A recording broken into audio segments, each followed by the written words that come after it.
1984 онд Бурятийн соёлын өдрүүд Улаанбаатар хот болсон. Энэ үед би дөгж сургууль төгсөж ирээд хөгжим бүжигт багшаар ажиллаж ирсэн. Тэгээ энэ соёлын өдрүүд оролцсон дуучид одоо Дугур Даши юу, Чойдбай юу, одоо Бурятийн одоо дэлхийд нэртэй сайн дуучид, их сайн дуучид залуухан эд дуулж исэн. Андреев тэр үед Бурятийн хөгжмийн зохиолч Андреев сайхан дуунуудаа хийж исэн ийм үйл дээ. Тэгээ энэ үед энэ дуучид хөгжим бүжгийн сургууль дээр ирж бид нартай уулзалт хийж олон сайхан дуунууд дуулдаг. Тэгээ тэр үед бодогдож ирсэн л да би нэг иймэрхүү дуунууд хийх юмсан. Сонгодог одоо хэлбэрийн одоо 50 мэл хоолойтой дуучид дуулдаг. Жирийн ард түмэнч одоо дуулчих болохоор ийм сайхан дуу хийх юмсан гэж бодогдож ирсэн. Тэгээ энэ сэтгэлдээс л үүдсэн байх гэж боддгийн энэ дууг. Энэ соёлын өдрүүд босны дараа хавар би хөгжим бүжгийн 3 дугаар давхарт 19 номерт шиг санаж байна. Энэ дууг зохиосон. Тэгээ анх бол юу үггүй дан хай байсан. Би өөрөө аялал байдаг.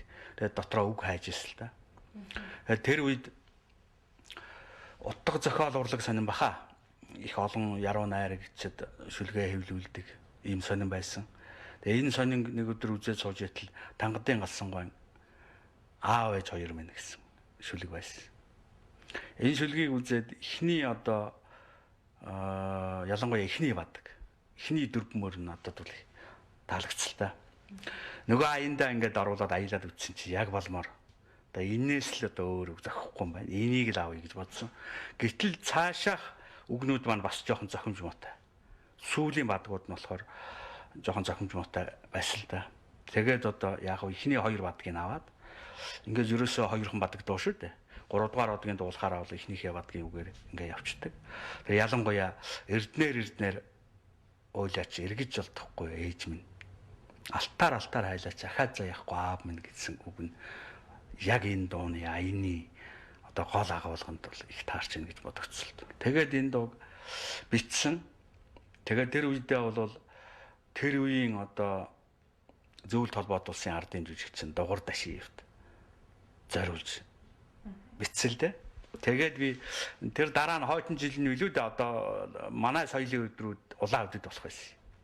Тэр үеэр манай одоо урлагийн төлөөлөгчд одоо манай энэ урт насангой дуучин минь эднэр явсал да. Тэгээд эднэрээр ноот өгөөд явуулсан. Танд зориулж одоо ийм дуу хийлээ шүү. Тэр үед чинь бол Дугур Даши яг эд ардын жүжигчин болчихсон. Эд сайхан дуулж исэн үе. Тэгээ энэ дууг минь дуулж өгөөрэй гэд ингээд өгөөд явуулсан. Тэгэл өнгөрсөн. Тэгээд хойдон жил нь билүү хэсэг хугацаа өнгөрсний дараа нэг өдөр би гэртээ байж идэл. Тэр үед чинь Москвагийн радио гэж өдрийн одоо 1 цагийн үед үлүүд нэг тийм Москвагийн радиогоос бүтэн цагийн нэвтрүүлэг явдаг байлаа шүү дээ. Энэ нэвтрүүлэг явж л байгаа байсан юм.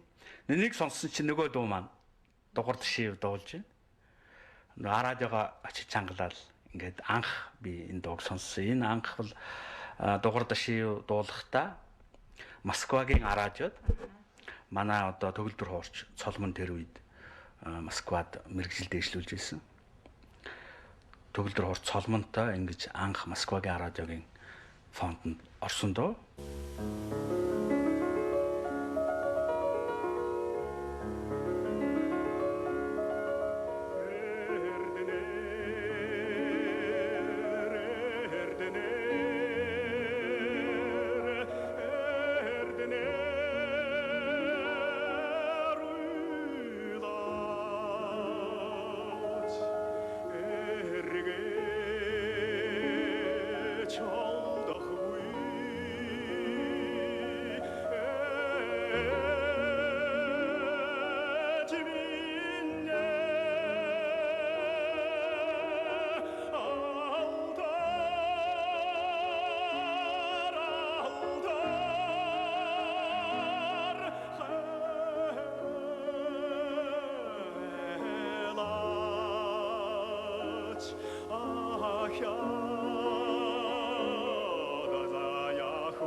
Тэгээ энээс хойш бол манай дуучид одоо үндсэндээ мэрэгжлийн дуучид бол үндсэндээ бүгд дуулсан дөө.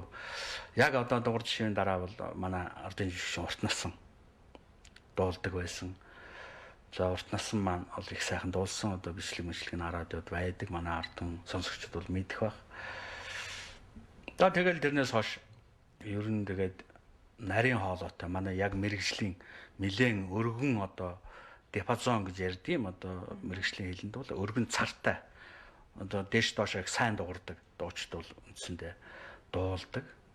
Энэ дууг дуулаагүй мэрэгжлийн дуучин гэж бараг үгүй болчтой. Тэгээ гадаадын дуучин их дуулсан. Хамгийн сүүлд тэгэхэд Японы дуучин Юми Акояма гэж дуучин дуулж байгаа. Одоо CD-д нь орж байгаа.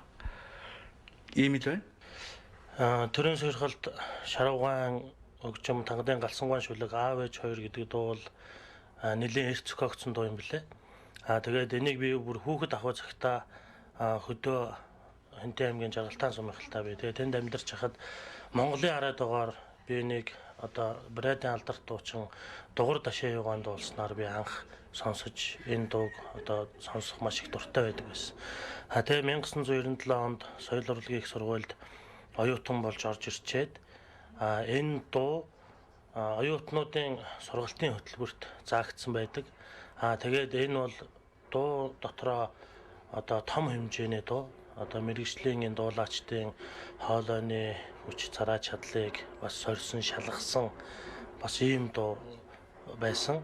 Тэгээд энийг болохоор бусад одоо нийтэд ард түмний дунд төгссөн дуунууд шиг яагаад төгдгүү байсан бэ гэхлээр бол тэр болгон бас хүн бүхэн дуртай одоо хүн бүхэн гэж аваад дуулцдаг бас тийм амар дуу биш байсан учраас одоо тэгэд дуулагддгүй байсан юм байна гэж бол ойлгосон.